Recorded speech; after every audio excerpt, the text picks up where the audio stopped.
नमस्कार दोस्तों, मैं बालमुकुंद धुरिया। आज 30 जनवरी की पूर्व संध्या पर महात्मा गांधी से लेकर भारतीय राजनीति और उत्तर प्रदेश के चुनाव पे बात करने का मन कर रहा है। जैसा कि आप जानते हैं, 30 जनवरी के दिन ही महात्मा गांधी जी की हत्या कर दी गई थी। बिरला हाउस में नाथूराम गोडसे ने 1948 में गोली मारकर उनकी हत्या की थी। लेकिन ये तो एक घटना परिघटना है, इस पे काफी देर चर्चा हो सकती है।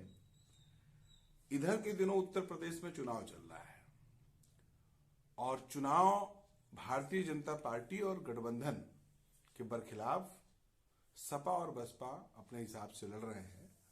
5 राज्यों का चुनाव है, उसमें उत्तर प्रदेश सबसे ज्यादा महत्वपूर्ण है। तो 30 जनवरी के संदर्भ में बात करने का मसला ये है कि थोड़ा गंभीरता से देखना होगा कि भारतीय जनता पार्टी और उनकी सरकार के खिलाफ क्यों उत्तर प्रदेश का जनादेश आना चाहिए, क्यों उत्तर प्रदेश में भारतीय जनता पार्टी को हराना चाहिए और उनकी हार ही वास्तव में देश की और नई पीढ़ी की जीत होगी। ये इस संदर्भ में कुछ बातचीत करनी थी, क्योंकि मैं देख रहा हूं कि इधर विगत कुछ दिनों में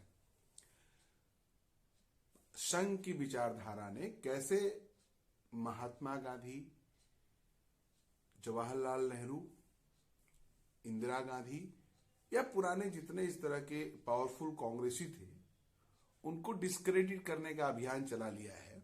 इस पे भी 2 सेकंड बाद बात होगी आगे। उससे पहले और दूसरा जो खतरनाक काम किया है संघ ने और भाजपा ने, तमाम जिम्मेदार पदों पे अपने लोग बैठा दिए हैं। वो वही बोलते हैं, वही सोचते हैं, वही सोसाइटी में कन्वे करते हैं जो उनको सिखाया पढ़ाया गया है, जिसका हकीकत से बहुत लेना देना नहीं है। अभी 26 जनवरी को मुझे एक जगह बैठने का मौका मिला, तो इत्तेफाक से मैं जहां बैठा था मेरी जानकारी में नहीं था कि उसके हेड ऑफ जो अध्यक्ष हैं, जो प्रमुख सबसे व्यक्ति थे, वो संघ के विचारक हैं, संघ में उनका आना जाना ज्यादा है।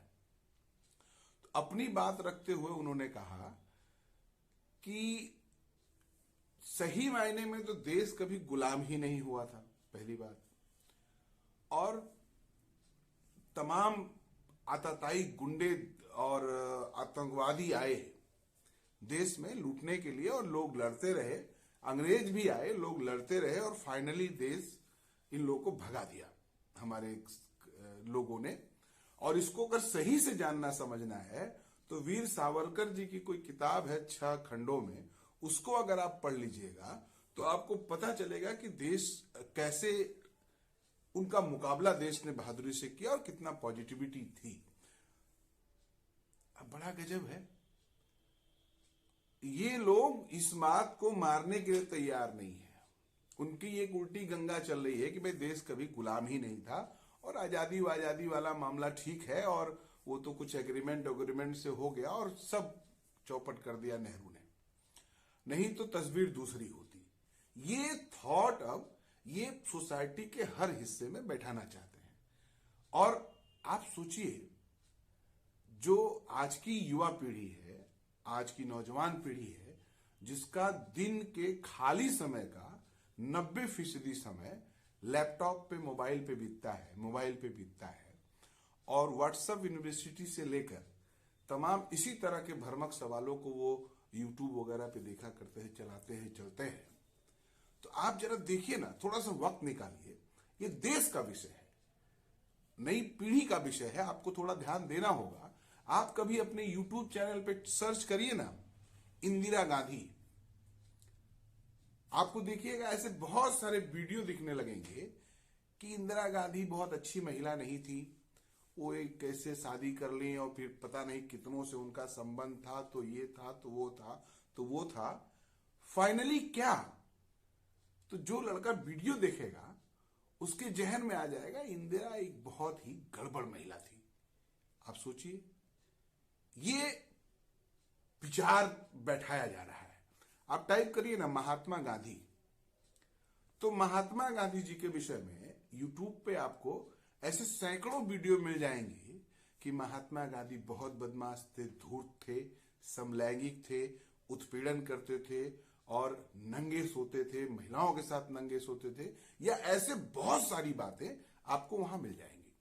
तो जो नई पीढ़ी इस बात को देखेगी, समझेगी, सुनेगी, उसके दिमाग में इंदिरा गांधी, महात्मा गांधी और पूरी जो हमारी हिस्टोरिकल जो घटनाएं हैं, लोग हैं, उनके बारे में तस्वीर क्या बनेगी।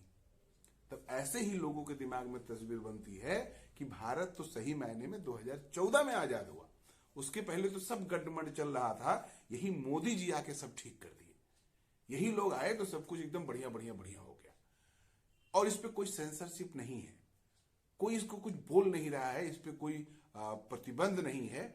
माने हमारे, आप सोचिए वो दौर था, 47 की में आजादी मिली, 50 में संविधान लागू हुआ, वो कैसा दौर रहा होगा, वो कैसा दौर रहा होगा कि मैं एक गांव में गया, ऐसे बातचीत करते समय एक बुजुर्ग दादा के पास बैठा, 80-85 साल उम्र रही होगी, 90 साल रही होगी। तो उन्होंने कहा कि हमारे यहां पर एक बार नेहरू जी आए हुए थे और नेहरू जी भाषण कर रहे थे कि अब देश में हम किसी को भूखा नहीं रहने देंगे, दोनों टाइम अब लोगों को खाना मिलेगा, थोड़ी थोड़ी जमीन सबके पास होगी और सम्मान से सब जीत सकिएगा, और घर बनाने की भी हम व्यवस्था करेंगे। और फिर लौट के दादा बोलते हैं कि देखिए भैया, नेहरू ने जितनी बात कही थी आज सब सही हो गई, आज सबके पास जमीन है, थोड़ी थोड़ी, सबके पास अपना कच्चा पक्का जो भी है घर है, कपड़ा सब पहन रहे हैं, दोनों टाइम सब खाते हैं। इसका मतलब क्या है? इसका मतलब दोस्तों ये है कि उस समय दोनों टाइम भोजन नहीं मिलता था, उस समय तन ढकने को पूरा कपड़ा नहीं उपलब्ध था, उस समय एक अदद घर हो जाए ये सपना भी बहुत सारे लोग नहीं देख पाते थे।